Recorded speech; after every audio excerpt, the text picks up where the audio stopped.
Hello, YouTube. It's your boy, the Passport Bro Wingman, coming at you again with another YouTube video. And the title of this video is called The Future of the Passport Bros Movement. And the way this video came about was lately, as you know, with the whole Austin Holloman situation, and we got all these Passport Bros jumping ship. Late, I think last night we had two big YouTubers who don't necessarily consider themselves Passport Bros, but they are like black male travelers. They were going back and forth. So a lot of people were trying to say that the Passport Bro movement is very shaky. You have that in the background, and then you have even TikTok, some of these TikTok females talking about that this movement needs to be stopped right now. There's even one guy who had mentioned in my comment section, he said potentially it could even be technically some people in the government that see all these black men moving abroad and they're trying to like almost COINTELPRO type of thing. I don't know how true it is, might be a little extreme, but either way, as you can see, there's a lot of people who don't want this movement to succeed and expand and that kind of thing. And so I kind of wanted to give my future outlook from like a high level overall, where I think the movement is going. Do I think it's going to continue? Is it falling flat? Is this the end? Is this as big as it's going to get? And I'm going to put it this way. I think that it's just started. I think we're at the very beginning of a huge movement, huge movement. It already has made a lot of strides. Already made lots of strides. We have a whole lot, more way to go. And you might ask, like, how do I know that? For example, if you remember in the red pill space, it first started off with a few guys here and there talking about, some of the difficulties of dealing with American women. There was sharing tips. You had the PUAs that came out early 2000s. VH1 had the show, The Pickup Artist. He was on there telling men how to pick up women. And then slowly but surely, you got to the point where the black manosphere took off, the red pill space took off. You had the birth of Kevin Samuels. And then one viral video, he had like 1 million subscribers. You saw him in a Future's video. He was just blowing up. And it's because him and so many men have had this frustration for so long. And it finally got to a point where it boiled over and it blew up on the internet. So, and that was just the beginning, and that was going well until he kind of like, fortunately he passed away. When he passed away, a lot of women thought that was going to be the end of this whole manosphere thing. And a lot of the manosphere and black manosphere, there have been like a lot of division and a lot of stuff had went on, but it still continues. And they're still expanding in that sector. But what happened was, after so many men saw how the women cheered when Kevin Samuels died, they almost danced on his grave. It was such like an outrage from men, and a lot of men in general just kind of said they kind of threw their hands up and said, "I'm just done with it." And it kind of helped. It kind of fell right into the lap of the whole Passport Bro movement, because around that time when Kevin Samuels was alive, if you notice, the Passport Bro movement was already kind of there. It was growing, wasn't that huge, but his death and that whole situation kind of accelerated it. And also keep in mind that at one point, the mail order bride industry back in the early like 2000s, even before then, you'll hear about all these non-black men dating like marrying like these foreign brides, and it was kind of shunned at that point. Like a lot of times when you hear about men doing that, they kind of almost wanted to put men into this box, like you're kind of like an outcast.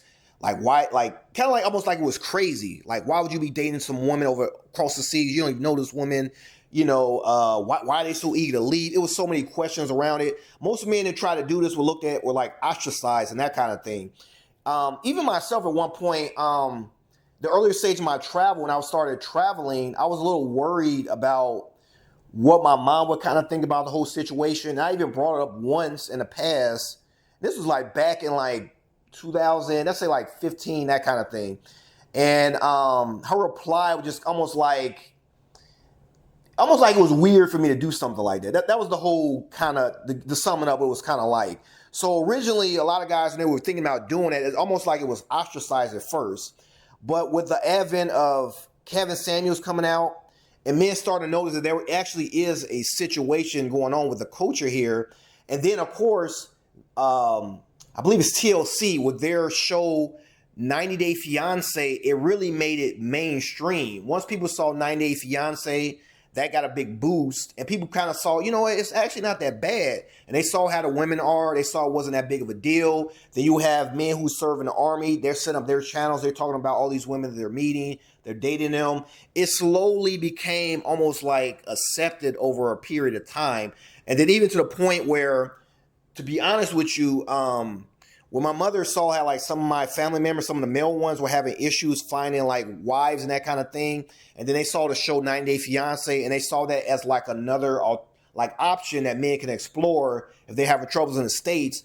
I can see her slowly being able to see that as an option. When even I talked about my brother, myself trying to find a wife or girlfriend, that kind of thing, and she slowly got to a point where I feel like she was almost comfortable with it. I could actually tell I met somebody, overseas, like my my girlfriend, that kind of thing. And it was almost like it was nothing. It was almost like it was accepted at that point. And even now, as you can see, and what really spurred it up was when all those women on TikTok started attacking the Passport Bros, going at us, and it just kind of, all of that together just kind of created the perfect storm.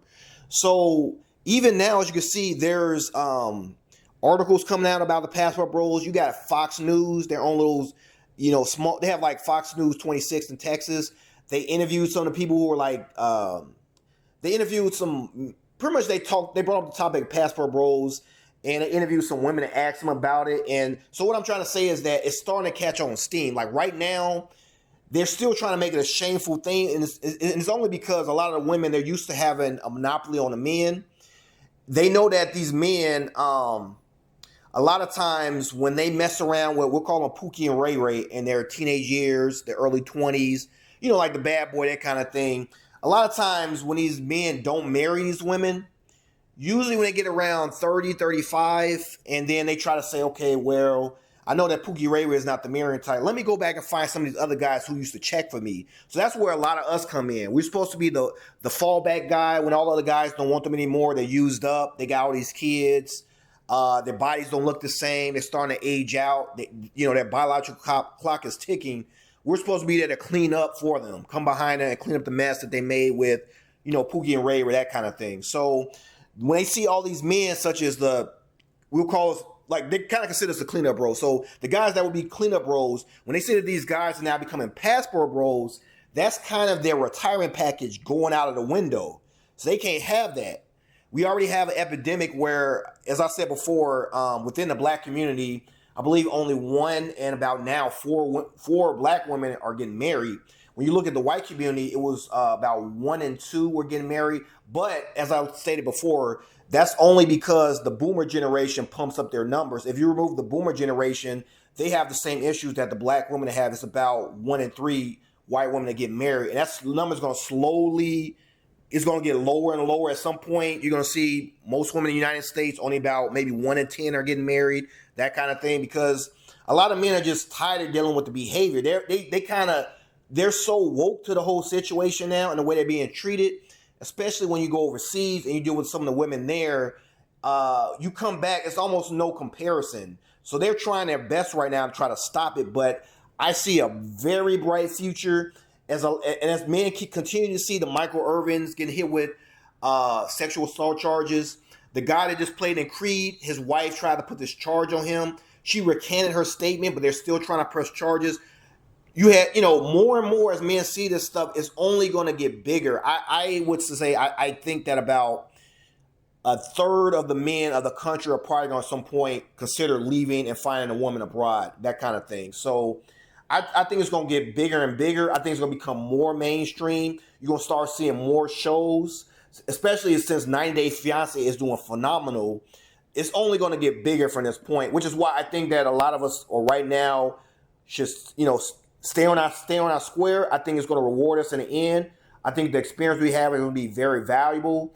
I can see it definitely blowing up just like the red pill space that blew up. So I would tell guys, don't jump ship. You're right at the beginning stage. I promise you it's going to reward you in the end.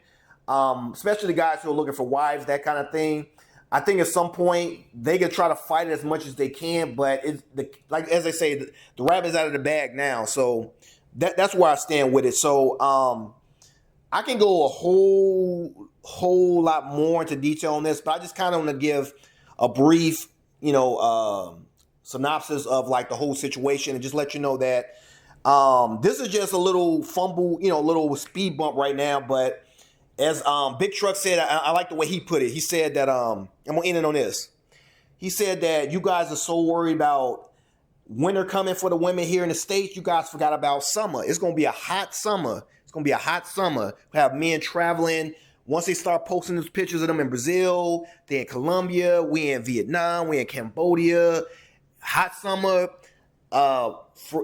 feminine fit women. Once that starts coming out, it's game over at that point. It's gonna explode. It's gonna be huge. So I'm gonna end it on that.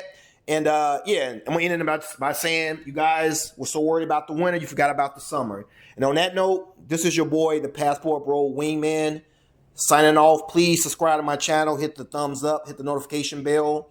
Tell me what you think in the comments. Where do you think this movement is going? Do you think it's coming to an end? It's a halt? How big do you think it's going to be? And I'm going to end on that. Talk to you later. Bye.